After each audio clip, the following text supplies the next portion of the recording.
দেখুন, যখন আমরা তীর্থে যাই,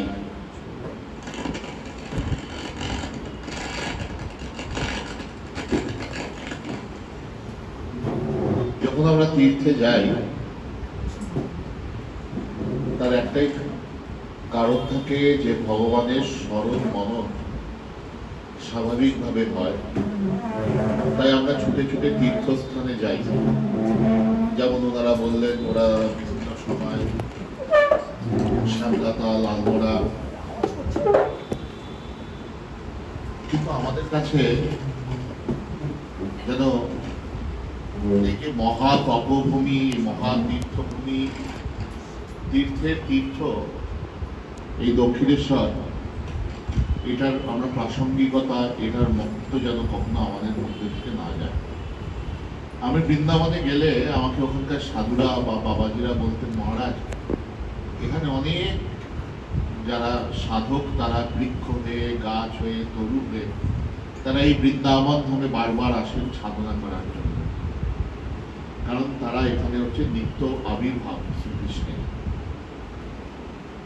আর আমরা শ্রীকৃষ্ণের লীলা পর্যালোচনা করলে দেখতে পাবো, শ্রীকৃষ্ণ একটা খুব কম সময় বৃন্দাবনে ছিলেন জীবনে, বাল্য বা শৈশব। তারপর তিনি চলে গেছিলেন মথুরা, পরবর্তীকালে দ্বারকা। এবং শ্রী রাধিকা আর কোনোদিন দ্বারকায়ও যাননি, মথুরাতেও যাননি। উনি মথুরার কৃষ্ণকে দেখতে চাননি, ভগবানের যিনি শক্তি। রামচন্দ্রের জীবনেও দেখি অযোধ্যা, তারপর লঙ্কা, ভারতপুর, উনি একদিক থেকে আরেক দিকে পরিভ্রমণ করে বেরিয়েছেন। সেক্ষেত্রে চৈতন্য মহাপ্রভুর জীবনেও আমরা দেখি এই পরিভ্রমণ রয়েছে, প্রচার প্রসার রয়েছে। উনি যখন আধ্যাত্মিক ভাবে উনি যখন আধ্যাত্মিক চেতনায় ঋদ্ধ হলেন, চৈতন্য মহাপ্রভু সন্ন্যাস নিয়ে উনি চলে গেলেন পুরী ধামে, বৃন্দাবনে, দক্ষিণ ভারতে। শঙ্করাচার্যের জীবনেও আমরা তাই দেখি, মাত্র 32 বছর বয়সে ভারতবর্ষ পরিক্রমা করেছেন। অনেক সময় হয় আমরা যে মহা তীর্থে থাকি, সেই তীর্থে আমরা সিগনিফিকেন্সটা বুঝতে পারি না। আমরা অনেক সময় কোনো কোনো সাধু মাকে বলেছেন, মা আমরা যে সাধন ভজন করছি কিছু বুঝতে পারছি না। তখন মা বলেছেন, বাবা তুমি যখন ঘুমিয়ে আছো, তখন যদি খাট এক জায়গা থেকে অন্য জায়গায় নিয়ে যাওয়া যায়, তাহলে অনেক সময় বোঝা যায় না। ঠিক সেরকম আমাদের কাছে যেন এটা পরিস্ফুট হয়, এই দক্ষিণেশ্বরে বাসের সুযোগ অনেক জন্মের তপস্যার ফলে আমরা এখানে আসার সুযোগ পেয়েছি। এই জগতের বিভিন্ন জায়গা রয়েছে, বিভিন্ন স্থান বিভিন্ন ভাবে মানুষকে আকর্ষণ করেছে, কিন্তু তপভূমি আকর্ষণ করেছে মানুষকে, যেখানে সাধকরা বারবার ছুটে গেছে তার সাধনা দ্বারা তাদের জীবনের অন্তর্জগতের খোঁজের জন্য। সেই তপভূমি যেন একটি সুপ্ত বট গাছের আকার, তাকে যত তপস্যা স্নিগ্ধ বাড়িতে শিক্ষিত করা যায়, সেই তপভূমির বৈশিষ্ট্য, তার সৌন্দর্য আস্তে আস্তে আস্তে আস্তে আরো প্রস্ফুটিত হয়। সেরকম এই দক্ষিণেশ্বর যত দিন যাবে, আপনারা দেখবেন যত এই ভক্তরা এখানে সমাবৃত হবে, যত সাধু ভক্তের দল আস্তে আস্তে একে এক অন্য মাত্রায় নিয়ে যাবে। তাই যারা আমরা আজকে বহু সৌভাগ্যের ফলে দক্ষিণেশ্বরে জন্মেছি, কারণ শঙ্করাচার্য বলছেন জীবনে 3টি পাওয়া খুব দুর্লভ: মনুষ্য জন্ম, সদ্গুরুর আশ্রয় এবং মুমুক্ষুত্ব, মুক্ত হওয়ার ইচ্ছা। তো আমরা ভগবানের অশেষ কৃপায় মনুষ্য জন্ম পেয়েছি। আমরা মহান গুরুদের আশীর্বাদ পেয়েছি। এখন যেটা হচ্ছে মুমুক্ষুত্ব, এবং দক্ষিণেশ্বরের ভূমিতে জন্মানোর পর স্বাভাবিকভাবেই আমাদের মধ্যে সেই বীজ যেটা সুপ্তাকারে হয়েছে, যে সংস্কারের জন্য আজকে আমরা এসেছি, সেই বৃক্ষকে এখন তপস্যার জলে আমরা যদি আস্তে আস্তে সিঞ্চিত করি, তা থেকে বৈরাগ্য রূপ বৃক্ষ থেকে আস্তে আস্তে আমরা দেখব যে বিবেক, বৈরাগ্য, এই যে বৃক্ষটা রয়েছে আমাদের মধ্যে সুপ্তাকারে, সেটা আস্তে আস্তে পরিস্ফুট হবে এবং আমাদের জীবনে আনন্দে ভরে যাবে। দক্ষিণেশ্বর আরো অন্য দিক থেকে এর মূল্য অনস্বীকার্য। অন্যান্য অবতাররা সারা ভারতবর্ষ পরিভ্রমণ করেছেন বিভিন্ন সময় ধরে, এক একটা জায়গায় খুব অল্প সময়ের জন্য ছিলেন। কিন্তু আমরা দেখি শ্রীরামকৃষ্ণ 1855 সালে স্নানযাত্রার দিন যখন ঠাকুরের আগমন হলো, তারপর খুব কম সময় আইদার তীর্থভ্রমণ অথবা কামারপুকুর প্রত্যাগমনের সময় শুধুমাত্র দক্ষিণেশ্বরে বা কখনো কখনো কলকাতায় যেতেন ভক্তদের সঙ্গে মিট করার জন্য। তাহলে ঠাকুর কন্টিনিউয়াসলি কিন্তু এই দক্ষিণেশ্বরে ছিলেন। শুধু ঠাকুর ছিলেন তা নয়, আমাদের সাক্ষাৎ জগৎজননী তিনি এই দক্ষিণেশ্বরের নহবতে এক অদ্ভুত তপস্যা করে গেছেন, যে তপস্যা আগে কেউ কোনোদিন করেছে বলে জানা নেই। ঠাকুর যে শুধু এখানে সাধনা করেছেন, এসছেন, ঠাকুর সাধনা করেছেন, ঠাকুর সেই সাধনার ফল প্রাপ্ত হয়েছেন, তারপর কুঠি বাড়ির ছাদে গিয়ে চেঁচিয়েছেন, তোরা কে কোথায় আছিস। আমরা তখন যেখানেই ছিলাম, যে এই মহাজগতের যেখানেই ছিলাম, অবতারের সেই ডাক আমাদের কাছে পৌঁছেছিল কোনো না কোনো ভাবে, এবং সেই ডাকই আমাদের আজকে এখানে সমাবৃত করেছে বা দক্ষিণেশ্বরে এই পুত খণ্ডে। কারণ ঠাকুর বলেছেন, তোরা কে কোথায় আছিস, আয় রে।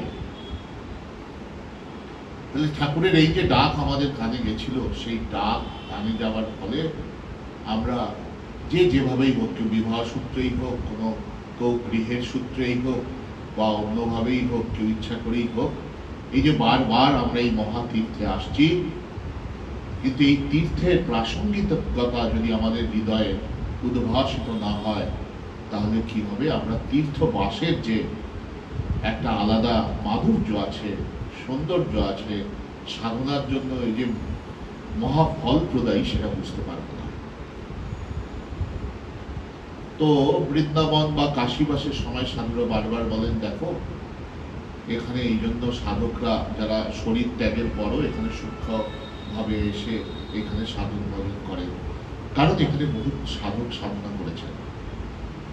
আর এই দক্ষিণেশ্বরে এই অবতার, স্বয়ং অবতার জীবনের 30 বছর কাল এমন এক সাধনা করেছে, স্বামী বিবেকানন্দর কথায় আধ্যাত্মিক জগতের যা সাধন ছিল, ওই ঠাকুর তার ওই সাধন সময়ের মধ্যে সমস্ত সাধনা সম্পন্ন করেছিলেন, যা মানব সভ্যতায় আজ অব্দি আমাদের আর জানা নেই। শুধু ঠাকুর এসেছিলেন তাই নয়, মা এসেছিলেন, মায়ের বাবা এসেছিলেন, ঠাকুরের মা এসেছিলেন, ঠাকুরের দাদারা এসেছিলেন, অন্যান্য প্রত্যেক পার্ষদরা এসেছিলেন, অন্যান্য গৃহীভক্তরা এসেছিলেন, এবং জানা অজানা অনেক মহাপুরুষ এই ঠাকুরের সঙ্গ লাভের জন্য তারা এসেছিলেন।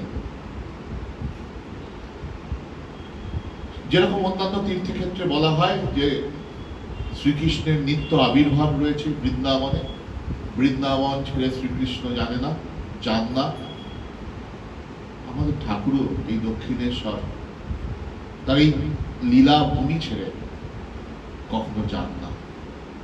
তিনি রয়েছেন। মাস্টারমশাইয়ের কথা অমৃত পড়লে দেখবেন যে শ্রীরামকৃষ্ণের মধ্যেও ওই কৃষ্ণের লীলার একটা ছায়া আপনি দেখতে পাবেন।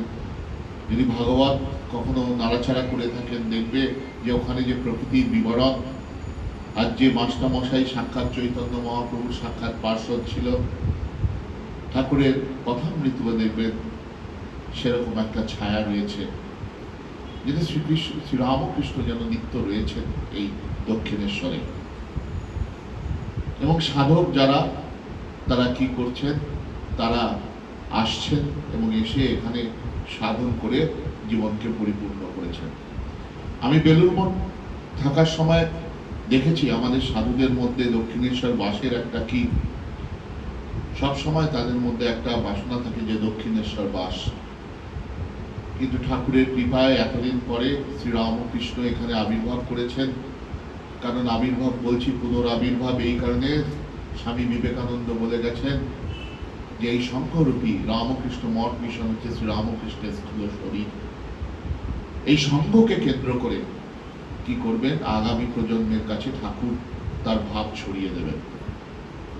তাই যে এই ভাব প্রচার বা এই যে পাঠচক্রগুলো আছে, এই পাঠচক্রগুলো কি এই বেলুড় মঠের এই ছোট ছোট ছোট ছোট এখানে কি হয়, মানুষ এসে আধ্যাত্মিকভাবে উদ্বুদ্ধ হয়। তাহলে সেরকম যখন দক্ষিণেশ্বরের সিগনিফিকেন্স, যেটা সাধনভূমি শ্রীরামকৃষ্ণের অবতারে, আমরা যেন সেইখানে জন্মে আমরা যেন আমাদের জীবনের প্রায়োরিটিটা সাধনায় করি। প্রায়োরিটাইজ করা মানে দক্ষিণেশ্বরে অনেক মানুষ আছে, তারা হয়তো দক্ষিণেশ্বরে রয়েছে কিন্তু দক্ষিণেশ্বর বাস হচ্ছে না। শ্রীরামকৃষ্ণের একটা অদ্ভুত উপমা রয়েছে। দুই বন্ধু যাচ্ছেন, এক বন্ধু ভগবত শুনতে গেল, এক বন্ধু বেশ্যালয়ে গেল। তো যে বন্ধু সেই খারাপ জায়গায় গেল সে ভাবছে, আহা আমি ভাগবত শুনলে কত ভালো হতো, আমার বন্ধু ওখানে কি সুন্দর ভগবানের প্রসঙ্গ শুনছেন। আরেক বন্ধু বলল, ইস আমি এসব কি কথাবার্তা শুনছি, আর ওখানে আমার বন্ধু কি সব আহ্লাদ আটখানা করছে।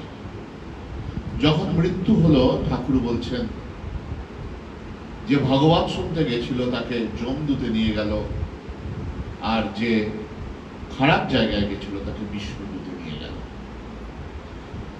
তাই দক্ষিণেশ্বরে থেকেও আমাদের দক্ষিণেশ্বর বাস হবে না যদি না আমরা সচেতন ভাবে দক্ষিণেশ্বর বাস নিজের অন্তরে করি। হৃদি বৃন্দাবনে বাস যদি করো কমলাপতি, এই হৃদি আমাদের হৃদয় যদি দক্ষিণেশ্বরময় না হয়, তাহলে দক্ষিণেশ্বর বাসের আমরা মর্ম বুঝব না। একটা লীলা চিন্তন বা লীলা ধ্যান আমাদের সঙ্গে একটি বিশেষ আলাদা আঙ্গিকে ভক্তদের কাছে বলা হয়। কারণ ঠাকুর এক সময় বলেছেন, দেখ চোখ বন্ধ করে ধ্যান হয় আর চোখ খুলে ধ্যান হয় না। তার অনেক তাৎপর্য আছে। তার একটি তাৎপর্য অবশ্যই যে ভগবানকে তুমি হৃদয়ে ধ্যান করছো চোখ বন্ধ করে, যখন তুমি তীর্থে রয়েছ, মহাতীর্থে রয়েছ, সেই মহাতীর্থে ভগবানের লীলার স্থান যেখানেই চোখ পড়বে, যে ভগবান এখান দিয়ে হেঁটে গেছেন, তার পাদপদ্মে এই স্থান পুণ্যভূমি, তখন কি হয়, সাধক সেই চিন্তার জগতে সবসময় অবগাহন করে। আমি বৃন্দাবনেও দেখেছি যে বিভিন্নভাবে মানুষ রাস্তার মধ্যে, সাধু বৈষ্ণবরা সব ছেড়ে শ্রীমতী রাধিকার জন্য রাস্তায় রাস্তায় বসে আছেন। যারা বৃন্দাবনে গেছেন দেখবেন সে গাছের তলায় একটা প্লাস্টিক টানিয়ে দীর্ঘদিন তারা ওইভাবে পড়ে রয়েছেন, আর কিছু করেন না সেরকম কিছু, কি তার রাধারানীর কৃপার জন্য পড়ে থাকেন। আর এখানে শ্রীমতী আর নারায়ণ, কৃষ্ণ এবং রাধিকা স্বয়ং তারা এখানে বিরাজ করেছেন, তারা এই গঙ্গায় অবগাহন করেছেন, তারা এখানে ঘুরে বেরিয়েছেন, লোকের বাড়ি বাড়ি গিয়ে বলেছে দুটো খেতে দেবে, আমার বড় খিদে পেয়েছে দুপুরবেলা গিয়ে। কোথায় এরকম কিভাবে বিলিয়েছে। আবার বলেছেন, দেখো আমার শরীরটা এমন হয়েছে, চৈতন্য মহাপ্রভু লোকের বাড়ি গিয়ে ভগবানের নাম বিলিয়েছেন, আমার শরীরটা এমন, মা করে দিয়েছেন আমি গাড়ি ছাড়া নড়তে পারি না। এই যে অদ্ভুত ভক্তদের জন্য করুণা ভালোবাসা শ্রীরামকৃষ্ণের। আর আমাদের সতীলক্ষ্মী মা সেই ভগবতের ঘরে বাস করে কি অদ্ভুত তপস্যা করেছেন। আমরা শুধু মনে করি তপস্যা আমাদের তীর্থ যাওয়া, কেদার যাওয়া, বদ্রী যাওয়া, অমরনাথ যাওয়া, কিন্তু আমাদের মা জননী ওই নহবতের ঘরে সকালবেলা ওয়াশরুমে যেতেন সেই ঝাউতলার দিকে, তারপর আবার বিকেলবেলা 6টার পর, এই দীর্ঘ সময় 15 ঘন্টা উনি কিন্তু আর এদিক ওদিক যেতে পারতেন না। ওইটুকুনি ঘরের মধ্যে রান্না, ওইটুকুনি ঘরের মধ্যে তার থাকা, যত মায়ের জীবন ভাববেন, যত মায়ের জীবন নিয়ে হৃদয়ে চিন্তন করবেন, দেখবেন আপনাদের জীবনের প্রবলেমগুলো সব ছোট হয়ে যাবে। মা জননী আমাদের কি করেছেন, তার জীবনটা এমন জায়গায় নিয়ে গেছেন যে যত মায়ের জীবনে অবগাহন করবেন, তখন নিজের জীবনের যে প্রবলেমগুলো তুচ্ছাতি তুচ্ছ বোধ হবে। পাগলি মামি, রাধু, ওদিকে সাধুরা, ওদিকে তার ভাইরা, এ অদ্ভুত পরিবেশ বেষ্টিত হয়ে আছেন মা জয়রামবাটিতে। আর এদিকে আমরা দেখছি ঠাকুরের কাছে যখন আসছেন, তখন ওই ভেতরে দীর্ঘ সময় তাকে একদম যেন কারাগারে মুক্ত হয়ে রয়েছেন। কিন্তু মা বলছেন, আমার হৃদয়ে তিনি আনন্দের ঘট বসিয়ে দিয়েছিলেন। তাহলে আমরা যদি এই ভাবনা থেকে, যেমন আমরা দেখি, আমি অনেক সময় ভক্তদের বলেছি, এই যে ঠাকুর যে রাস্তায় রাস্তায় ঘুরেছেন, আপনারা তীর্থযাত্রায় পদযাত্রা করেন, এই চিন্তন করতে করতে দক্ষিণেশ্বরের রাস্তায় রাস্তায় কেন বলছি, আপনারা চান না চান, আপনারা এবার দেখতে পান এই দক্ষিণেশ্বর মহা তীর্থরূপে ভারতবর্ষে, কেন পৃথিবীর বুকে একদিন আত্মপ্রকাশ করবে। যাদের চোখ আছে দেখার, তারা দেখতে পাবেন। এখনই দেখবেন কত আশ্রম আস্তে আস্তে স্থাপন হচ্ছে। আপনারা যদি এই তীর্থে, যেমন আমরা গোবর্ধন পরিক্রমা করি, বৃন্দাবন পরিক্রমা করি, কেউ কেউ এখন জয়রামবাটি কামারপুকুরে পরিক্রমা করছে, কিন্তু ভক্তদের মধ্যে এটা দেখি না, দক্ষিণেশ্বরকে শহর হিসাবে দেখলে, টাউন হিসাবে দেখলে আমরা কিন্তু জীবনের একটা বড় অধ্যায় মিস করে যাব। এখানে যে খুব সহজেই সাধন করলে সেই সাধনার ফল পাওয়া যায় না, অন্য তীর্থক্ষেত্রে আমরা কেন যাই, যে ভগবানের উদ্দীপন হয়।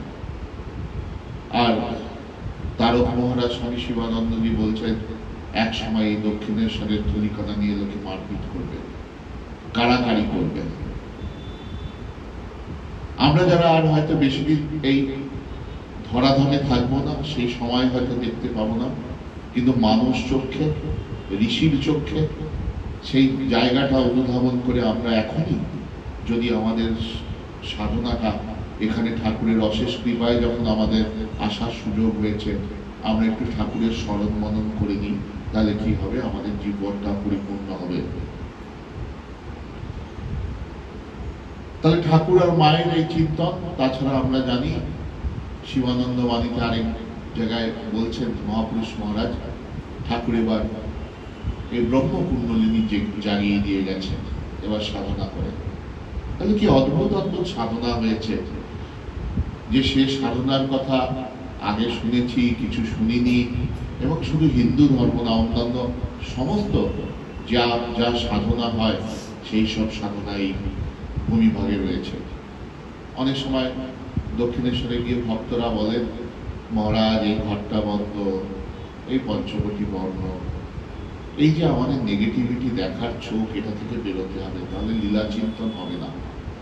দক্ষিণেশ্বরে ঠাকুর একটা ঘরে বদ্ধ ছিলেন না, তিনি কোনায় কোনায় বদ্ধ ছিলেন, তিনি চারি জায়গায় ঘুরে বেরিয়েছেন।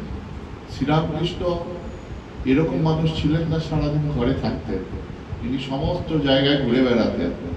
সকাল থেকে শুরু হতো তার ঘোরা, শেষের দিকটা বলছি যখন তপস্যা থেকে ঠাকুর আস্তে আস্তে ভাবমুখে রয়েছেন, হৃদয়ের সাথে দাঁত মাজতে মাজতে চলে আসছেন বিটি রোড দেখে বলছে, সাধু হৃদয় এরকম হবে, বিটি রোডের মতো চওড়া, প্রশস্ত, বিস্তৃত। তারপর কখনো নিয়োগী বাড়ি যাত্রা শুনতে যাচ্ছেন, কখনো দৌড়ে কৃষ্ণ কিশোরের বাড়ি যাচ্ছেন, কখনো কারো বাড়িতে ঢুকে পড়ছেন, আমার খিদে পেয়েছে একটু খেতে দাও। তো এরকম অনেক, এছাড়া অনেক অজানা মানুষ আছে যাদের, বা সেই নিশীথে বেরিয়ে রসিক মেথরে আমরা জানি সেই তার যে টয়লেট সেগুলো পরিষ্কার করছেন। এই অদ্ভুত জায়গা যেখানে অবতার এইভাবে বহুজন হিতায় বহুজন শিখায় এমন একটা জীবন আমাদের কাছে রেখে গেছে, যেটা কি আধ্যাত্মিক পিপাসুদের কাছে আগামী কয়েক প্রজন্ম ধরে মানুষকে আধ্যাত্মিক অনুপ্রেরণা দান করবে। যেমন এই গানটার মধ্যেও রয়েছে যে সংসারে থাকো, ওই জায়গাটা আমরা যেমন ধরছি, আরেক জায়গায় কেউ কারো নয়, উনি ছাড়া কেউ কারো নয়, এরকম একটা ভাবনা রয়েছে গানের মধ্যে, যেটা বলছে সবাই পর। এই সাধন জীবন কিন্তু শুরু হবে না যতক্ষণ আমরা আমাদের এই যে চাপিয়ে দেওয়া একটা আমাদের আইডেন্টিটি আছে সেটা নিয়ে ঘুরে বেড়াই না। শ্রীরামকৃষ্ণের আপনি যদি পড়েন কথামৃত, সমস্ত জায়গায় যে অহংকারী ঠাকুর বলেছে, কাঁচা আমিরুবি ঠাকুর কখনো বলেছে, উঁচু ঢিবি বলেই যা বলেছেন, তা একটাই কথা, বা এই গানে যেটা বলা হচ্ছে সেই একই ভাব। কি ভাব? যে যেখানে থাকো, আর ঠাকুরের সেই গল্প। আমি যদি এখন আশ্রমে থেকে সাধু হয়ে আমার মধ্যে যদি খুব বেশি বাসনা থাকে, তাহলে আমার সাধু হওয়া কি হলো না? যে জন্য ঘর বাড়ি ছেড়েছি হলো না। আর আপনারা যদি বাড়িতে থেকে আপনাদের মধ্যে যদি সেই বৈরাগ্য থাকে যে আমার ঠাকুর ছাড়া কেউ নেই, আপনি অনেক বেশি এগিয়ে গেছেন। তো শ্রীরামকৃষ্ণ তাই কি করছেন? আমাদের সাধুদের জন্য আমি মনের যে জায়গাটা সেটা প্রস্তুত করতে বলছেন।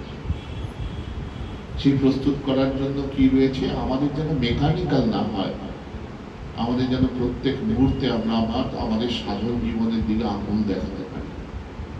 কি সাধন জীবনের দিকে আঙুল দেখাবো?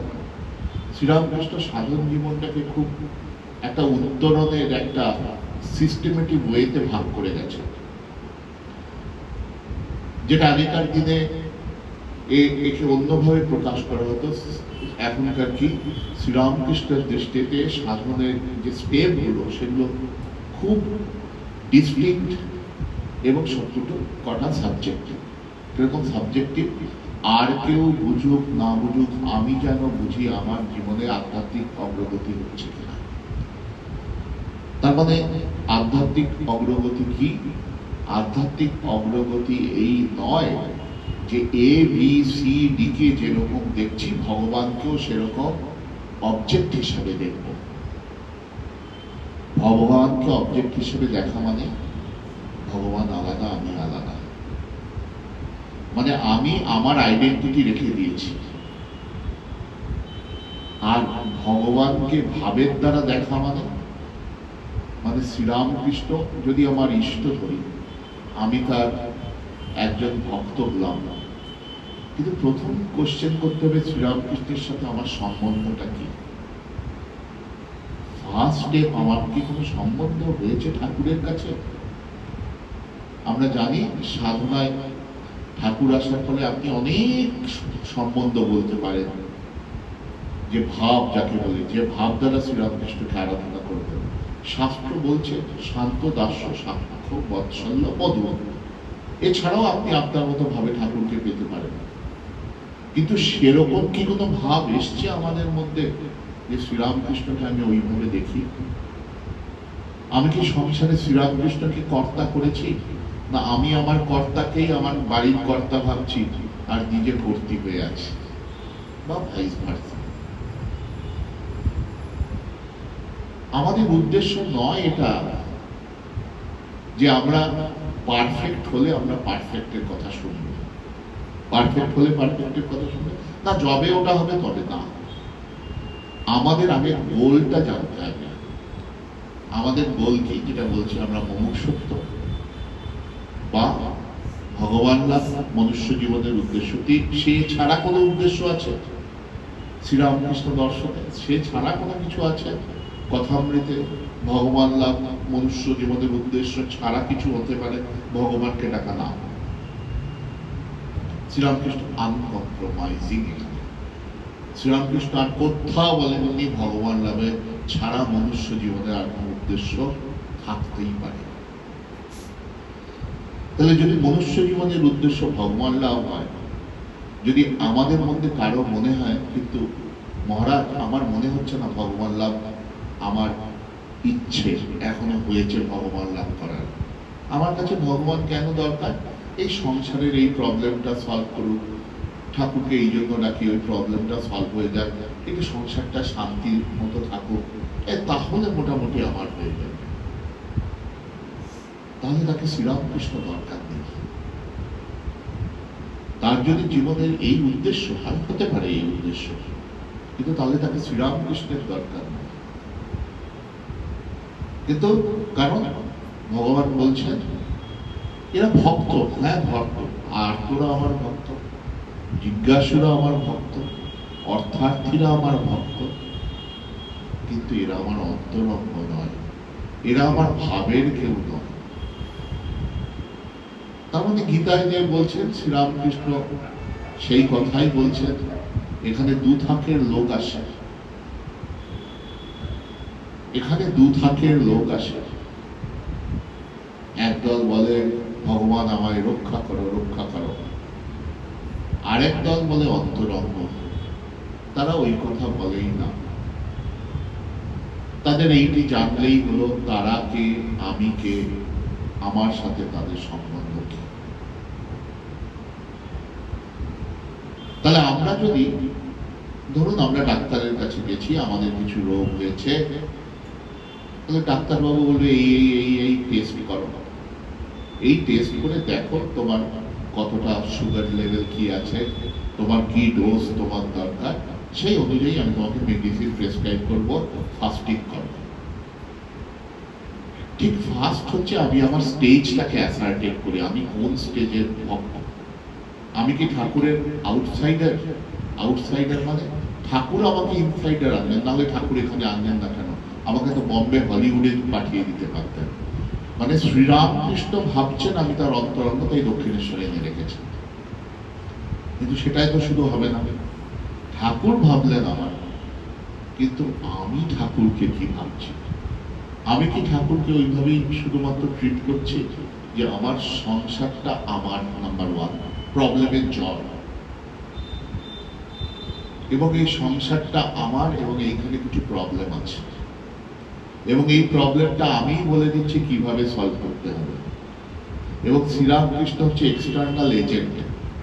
মুখে সম্মানী থাকলে পয়সা দিয়ে লোক দিয়ে করেই দিত। আমার একটা বিনা পয়সার আমি একজন সার্ভেন্ট পেয়েছি, তার নাম শ্রীরামকৃষ্ণ, তাকে 4 ফোঁটা চোখের জল দিয়ে আমি সংসারের প্রবলেমগুলো সলভ করাচ্ছি। তার মানে শ্রীরামকৃষ্ণের কে আমরা বিক্রি করে দিচ্ছি 4 ফোঁটা চোখের জলে, যে সংসারের আলু কুমড়ো পটলের জন্য। হতে পারে, জাস্টিফাইড হতে পারে। ফার্স্ট হচ্ছে এই জায়গাটা অ্যাসার্টেন করা যে ঠাকুরকে আমরা কিভাবে ইউজ করছি লাইফে। যদি তাই হয় তাহলে আমরা ঠাকুরের অন্তরঙ্গ নয়, সেটা এখন জানা। কিন্তু ঠাকুর আমাদের কেন অন্তরঙ্গ ভেবেছেন, তাই দক্ষিণেশ্বরে এনে রেখেছেন। ঠাকুর যদি না ভাবতেন, কারণ ঠাকুরের কাছে আমি বলি বড় ওয়েটিং লিস্ট রয়েছে ট্রেনের মতো।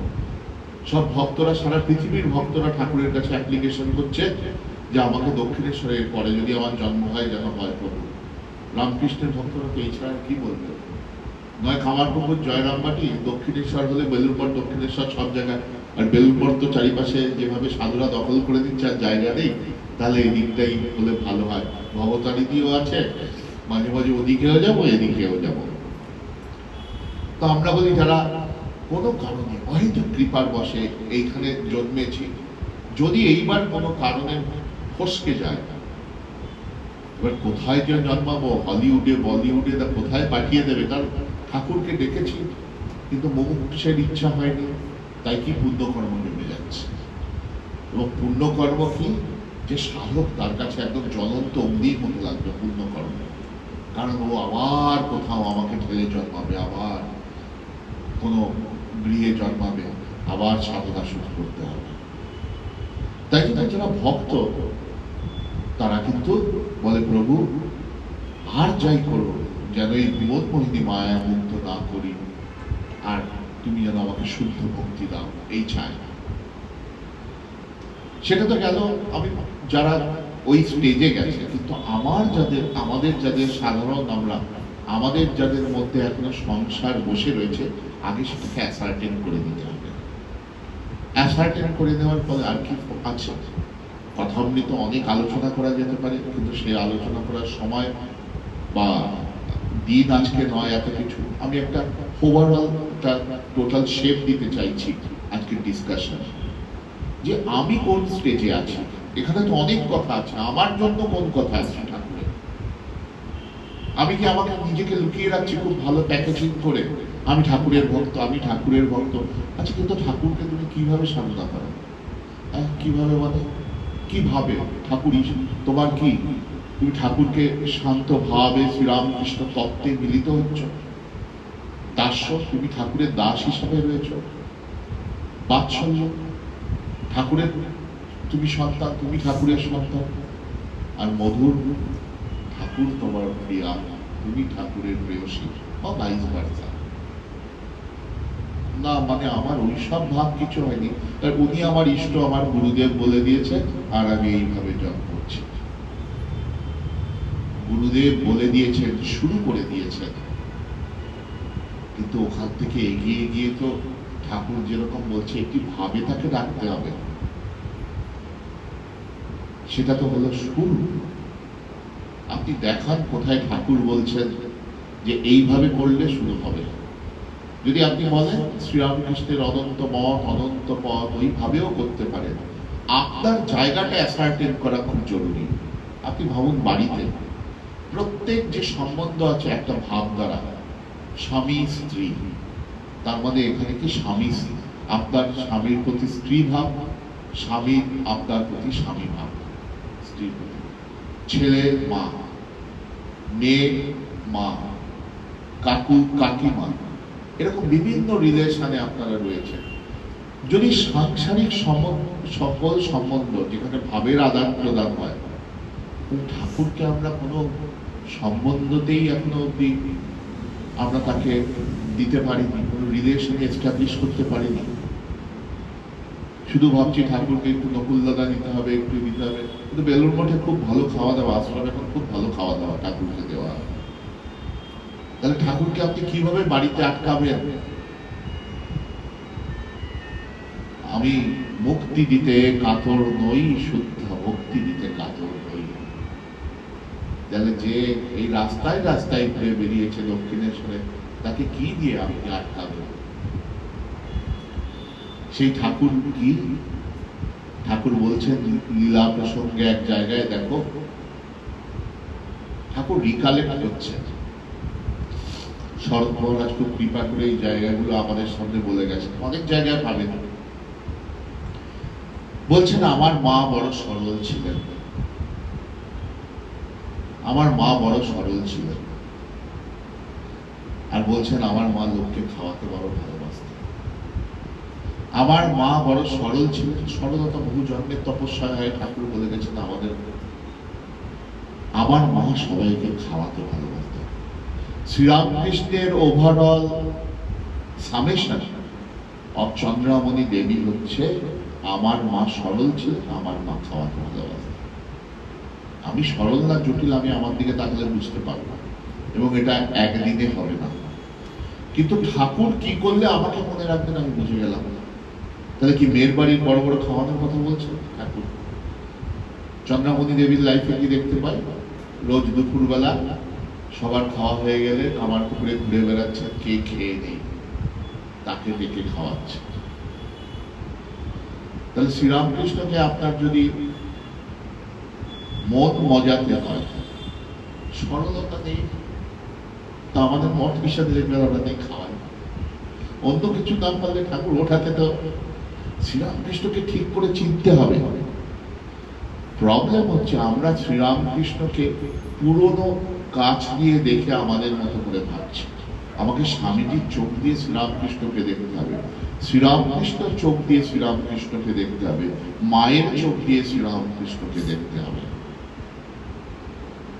তো এই যে শ্রীরামকৃষ্ণের দেখুন আমাদের মনে হয়, তারপর কি শ্রীরামকৃষ্ণ বলছেন, দেখো যদি ঈশ্বর তত্ত্ব খুঁজতে হয় মানুষে খুঁজবে। ঈশ্বর সর্বভূতে রয়েছে, কিন্তু তার বিশেষ প্রকাশটা শুদ্ধ সত্য ভক্তের। তার মানে মানুষের মধ্যে যে ঈশ্বরের বিশেষ এই প্রকাশ, যাকে দিয়ে আমাদের সেবা যোগ হলো, দেখবেন সব এক জায়গায় এসে ওখানে শ্রীরামকৃষ্ণের ডিভিনিটি ম্যান স্বামী বিবেকানন্দ যা বললেন সেই জায়গায় এসে দাঁড়াচ্ছে।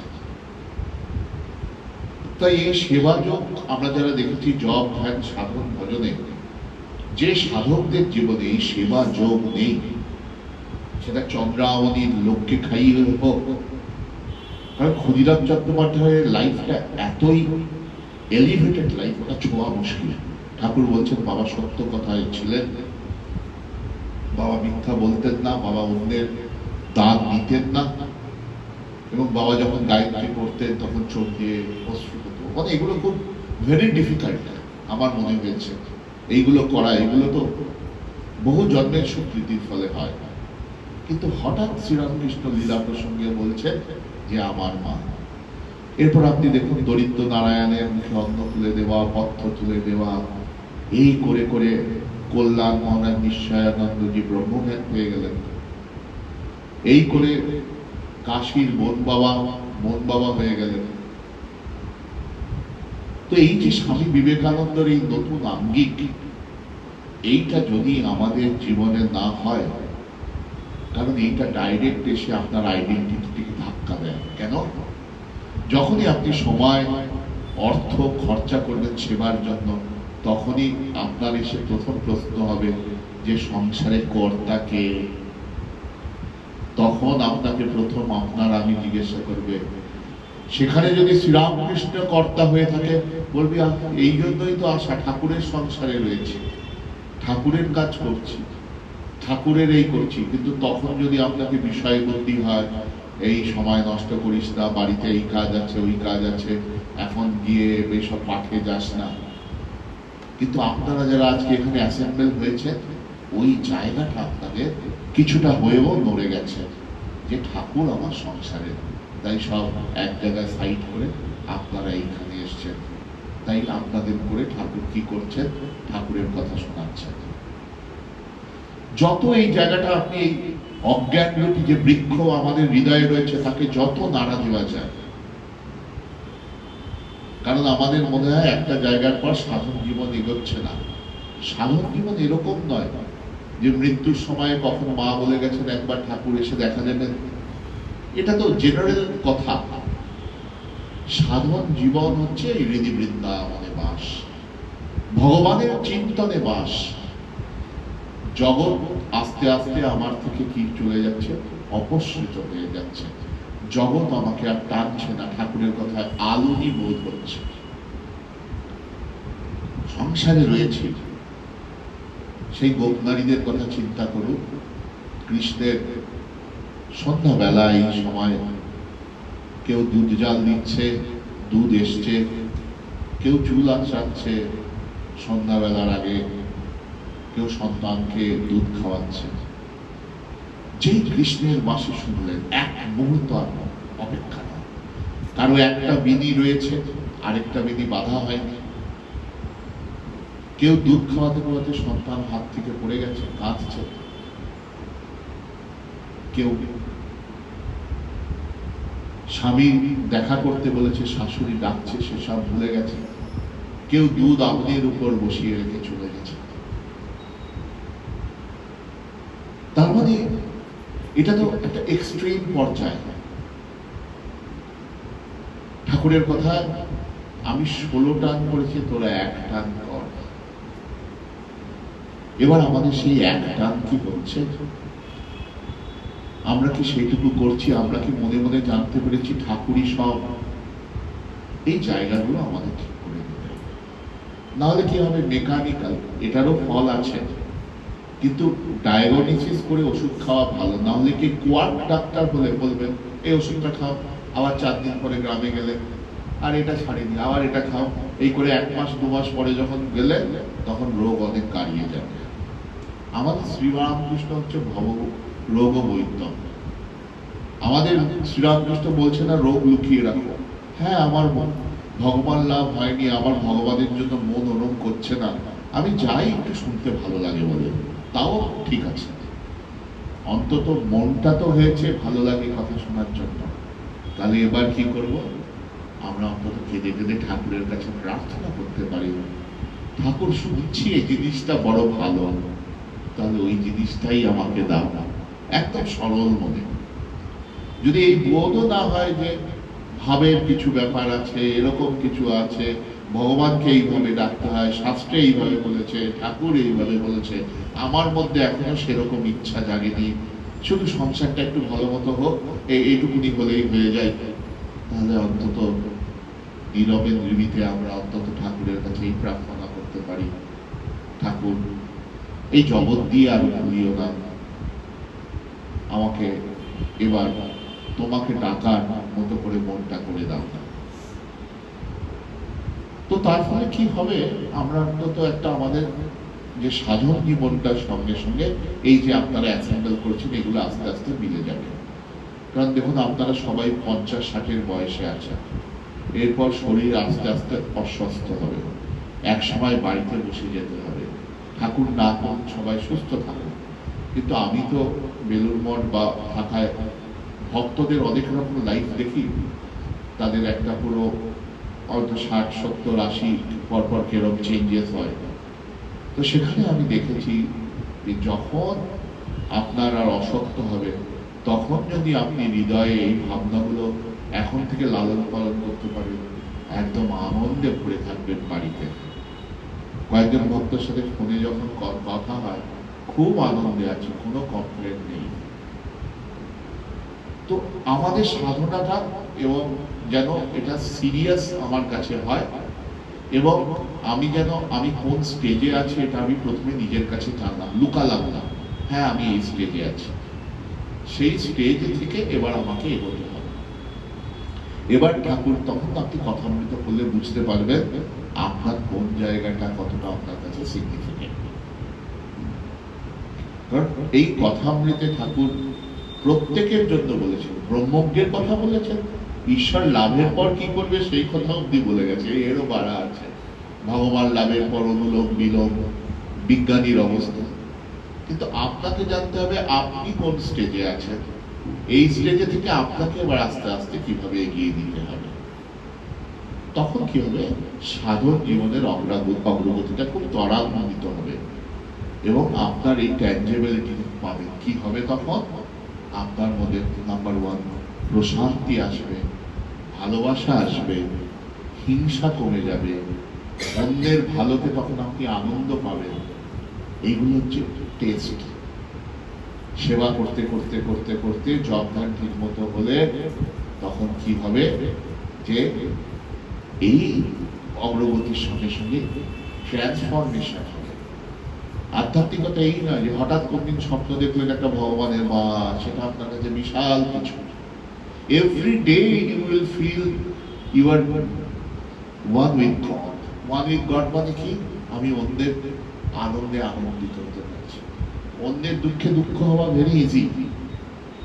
একটা ডেড বডি দেখলে 10টা লোক কেঁদে ফেলতে পারে, কিন্তু পাড়ায় একটা ছেলে ভালো রেজাল্ট করেছে, একজন লটারি পেয়েছে, বা একজন ভালো চাকরি পেয়েছে, পাশের বাড়ির ছেলে, কজন মা আনন্দে আত্মগ্রাহ হতে পারে। তখন বুঝবেন আস্তে আস্তে হৃদয়টা পরিষ্কার হচ্ছে, অন্যের প্রবলেমে দৌড়ে ঝাঁপিয়ে গেলেন। এবার প্র্যাকটিক্যালি আসছে, আমাদের অনেক সময় আমরা দেখি ভক্তরা খুব আইসোলেটেড হয়ে যায়, খুব আইসোলেটেড হয়ে যায়, মানে কেউ আমাদের স্ট্যান্ডার্ড না, সব মানে আমাদের লেভেলের না। আর আমাদের শ্রী শ্রী মায়ের লাইফ দেখুন, চন্দ্রাবতী দেবী দেখুন, শ্যামা সুন্দরী দেবী দেখুন, ঠাকুরের জীবন দেখুন, সেই রসিক ঠাকুরের সঙ্গে ইন্টারাক্ট করছেন, বৃন্দে ঝির সাথে ইন্টারাক্ট করছেন, বিদ্যাসাগরের সঙ্গে ইন্টারাক্ট করছেন। স্বামী বিবেকানন্দকে দেখুন, মুসলমান ফকির শশালা সে তার বন্ধু, তারপর আবার কুকুর, তারপর আপনার ছাগল, এরা তার বন্ধু, আবার রাজারা বন্ধু, ব্রিটিশ মেমরা তার বন্ধু।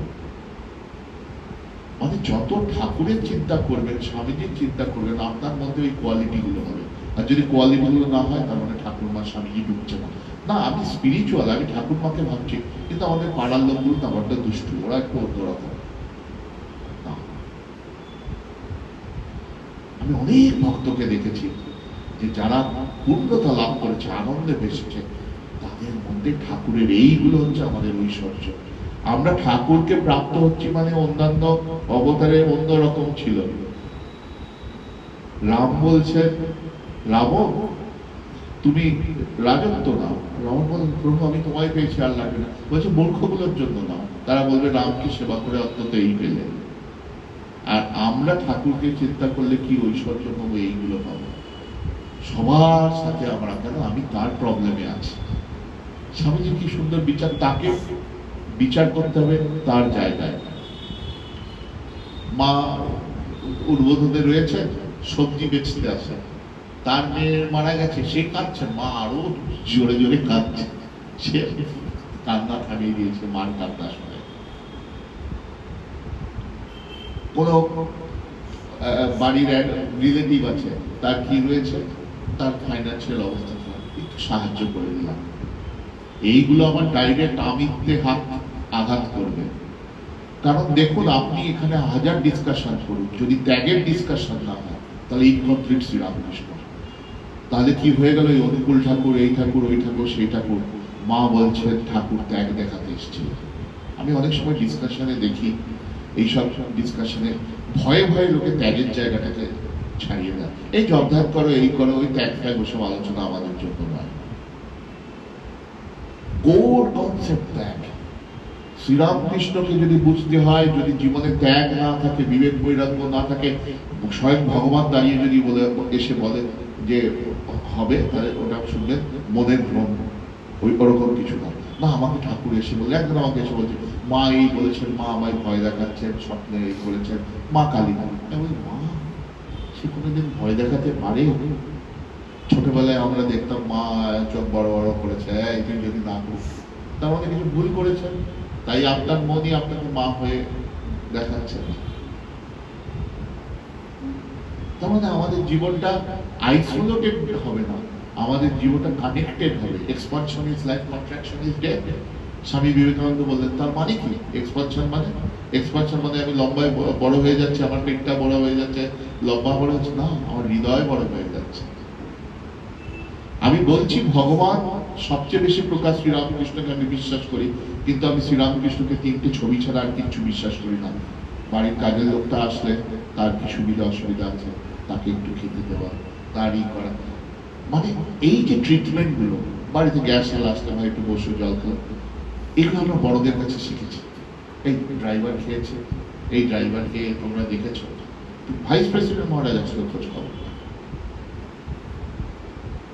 তো তার ফলে আমাদের জীবনে যদি এই কোয়ালিটি, ঠাকুরকে চিন্তা করছে মানে ঠাকুরের এইগুলো আসবে আমাদের ঐশ্বর্য, ত্যাগ, বিবেক, বৈরাগ্য, ভালোবাসা, মানুষের প্রতি করুণা, এগুলো আসবে।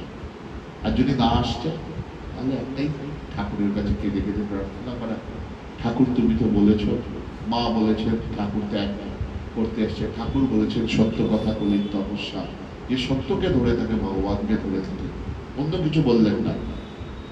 স্বামী বিবেকানন্দ বলে আনসেলফিশনেস ইজ গড। আমরা তো স্বামী বিবেকানন্দের এইসব জায়গায় ডিসকাশনই করি না। ভাবি স্বামী বিবেকানন্দ ডিসকাশন করবে ইউথরা, আমরা কি করব? স্বামী বিবেকানন্দকে না পড়লে ঠাকুরকে বোঝাই যাবে না। এই যে ডিসকাশন গুলো হচ্ছে, এগুলোই তো স্বামী বিবেকানন্দ প্রচার করেছে। এক্সপানশনিস্ট কেন বললেন সেবা কাজ? তাই জন্য আইদার এইগুলোতে করছেন যেমন, তার সঙ্গে সঙ্গে এইটাও অ্যাক্টিভলি পার্টিসিপেট করা। আপনাদের হয়তো আগে 10টা জায়গায় আপনারা ঘুরতে যেতেন, এই জায়গায় আপনি 9টা জায়গায় গেলেন, একটা জায়গায় যা ঘুরতে যাওয়ার টাকা পুরো মানুষের সেবায় লাগালেন। আপনাদের তো একটা টেস্ট হোক যে আপনাদের জীবনে ত্যাগটা এসছে কি না, ওটা সবটাই থিওরি। প্র্যাকটিক্যাল ওটা আমাদের করতে হবে, ওটা আমাদের গৃহস্থদের জন্য, গৃহী লোকের জন্য নয়। আমাদের সব অন্তরে ত্যাগ, আমাদের অন্তরে ত্যাগ কখন হবে? যখন আমরা উপরে চলে যাব, তখন শরীরটা ত্যাগ করে যাব। তো এইসব আলোচনাগুলো করা, তারপরে আমি যদি এটাকে সিনপসিস করি, তাহলে আমাদের ডিসকাশন কি হলো? এক হচ্ছে দক্ষিণেশ্বরের মহত্ব, সেটাকে রেকগনাইজ করা, এর ইউনিকনেস আছে, এই জায়গা সাধন ভজনের জায়গা। যখন সময় পাবেন, যেখানে সময় পাবেন, দক্ষিণেশ্বরের ঘাটে, মাঠে, আশ্রমের মেডিটেশন সেন্টারে, যেখানে পাবেন, যখন সময় পাবেন, বাড়িতে যদি পরিবেশ না থাকে, জপ করবেন। নাম্বার 2, কোনো কিছু একটু যদি সুযোগ পান মানুষের পাশে দাঁড়াবেন, যে কোনো ভাবে হোক মানুষের পাশে দাঁড়াবেন। আর আমরা আমাদের জায়গাটা বুঝে নেবো, আমাদের কি রয়েছে। আমরা বললাম শ্রীরামকৃষ্ণ গীতায় 4টে শ্রেণী বিভাগ করেছে, ঠাকুর আর দুটো বলেই নি, ঠাকুর আরো বাজে কথা বলে গেছে। শ্রীকৃষ্ণ তাও রেকগনিশন দিয়েছিল, কি দিয়েছিল? অর্থার্থী, যে বিত্তর জন্য, অর্থের জন্য আমাকে ডাকে, সেও আমার ভক্ত। আর্ত, জিজ্ঞাসু, তারপর অর্থার্থী, তারপর জ্ঞানী। আর ঠাকুর বলেছেন যে অর্থের সৎ ব্যবহার জানে না সে কি মানুষ রে? তো ঠাকুর অর্থার্থীকে প্রথমে ডিসকার্ড করে দিয়েছে, বলেছে দু থাকের ভক্ত। বাকিদের ঠাকুর বলেছে, আমি বলি ঠাকুর বলেছে ওগুলো বড় ঠাকুর, এইসব লাইন টাইন আছে, তাদের বলে দিয়েছে তোমরা এদের দেখো, আমি আর এদের দেখবো না। আমি শুধু দু ধরনের ভক্তকে ট্রিট করবো। এক, যারা আর্ত, বলছে দু থাকের ভক্ত আসে ঠাকুরের জায়গায় কথা বলতে, আর যারা আমার অন্তরঙ্গ, যারা ওসব চায় না আমায় রক্ষা করে, তাদের এটি জানলেই হলো। তার মানে আপনারা যারা বা আমরা যারা এখানে আছি, আমরা ধরে নিতে পারি সেই দুই থাকে, আইদার আরতি, অথবা আমরা কি রয়েছি, আমরা ঠাকুরকে চাই না, অন্তরঙ্গের মধ্যে ঢোকার চেষ্টা করছি, ঠাকুর যাদের, ঠাকুরের ওই ডেফিনেশন, ওই কনটেক্সটে। তাহলে আমরা যদি সেই হয়ে থাকি, তাহলে ওই আর্ততে থাকলে আর্ত থেকে লাফিয়ে ওর মধ্যে ঢুকতে হবে। এবার যে সংসারের শুধু প্রবলেম ঠাকুরকে সলভ করতে বলি, এখন ঠাকুরকে প্রবলেমে ফেলে দেবো, বলবো তুমি আমার সংসারের সব করে দিয়ে আমি ছাড়া হাত পাই, এই সব সব যেটুকু দায়িত্ব আছে রুটিন করে দিলে। আমাদের অনেক ভক্ত আছে, আমি ভাবতে পারবেন না এক্সাম্পলারি লাইফ লিড করছে, এক্সাম্পলারি লাইফ। আমি নাম বলবো না, অনেকে অনেককে চিনে ফেলবেন বা কেউ হয়তো চেনেন না, কিন্তু আমি অবাক হয়ে যাই তাদের বৈরাগ্য দেখা, জীবনটা রুটিন করে ফেলেছে। বলছে মহারাজ আমার ছেলে মেয়ে যা করার করে দিয়েছি, তারা তাদের মধ্যে আছে, আমার রুটিন আছে, আমার গুরুদেব বলে গেছে আমি এইভাবে সকাল থেকে জব ধ্যান সাধন ভজন এই করা, আশ্রমে আসা, যেটুকু আশ্রমে এই করার করলে তারপর নিজের মতো থাকা। আবার কেউ কেউ আছেন একদম পাগলের মতো মানুষের সেবা, কেউ ডাকছেই না, দৌড়ে দৌড়ে চলে যাচ্ছে। তখন আমার মনে হয় এরা ঠিক ঠিক রামকৃষ্ণ মুসলে করেছে। স্বামী বিবেকানন্দ বলছে রামকৃষ্ণ মুসলে করা, সেখানে তাদের চরিত্র এইভাবে শুরু হচ্ছে। তাহলে এইটা হলো, আমি আমার জায়গাটা বুঝতে পারলাম, জায়গাটা বুঝে ইম্পর্টেন্ট কেন, তাহলে ঠাকুরের কাছে প্রার্থনা করব আর শ্রীরামকৃষ্ণকে পড়বো, কিন্তু ত্যাগ শুনবো না, বুঝবো না, আলোচনা করবো না, হবে না। ঠাকুর মা সিম্পল বলে দিয়েছে, ত্যাগ দেখাতে এসেছিলেন বাবা ঠাকুর। এই অদ্ভুত ত্যাগ আর কেউ দেখেনি। অতএব ওটাও আমি চাই না চাই, সংসারে থাকলে ত্যাগের ব্যাপারটা একটু ভয় ভয় লাগে, ওটা আমাদের প্র্যাকটিস করতে হবে। কিছু কিছু জিনিস, নিজের জিনিস অন্যকে দিয়ে দিয়ে আস্তে আস্তে আস্তে দেখা যাবে যে আমার হ্যাবিটটা কি হচ্ছে। যদি মনে করে ওই রবীন্দ্রনাথের মতো মাথায় কি তো রামের ছাকা, হাসতে কেন রে দাঁতে পোকা, বিলসতে কেন রে উড়ে বাবা, যদি এই হয় তাহলে ঠাকুরের কাছে ওটাও প্রার্থনা, ঠাকুর আমার দিতে ভালো লাগে না, তুমি তো আমার মনটাকে এমন করে দাও যেন মানুষকে আমি একটু দিয়ে আনন্দ পাই। দারুণ আনন্দ আছে।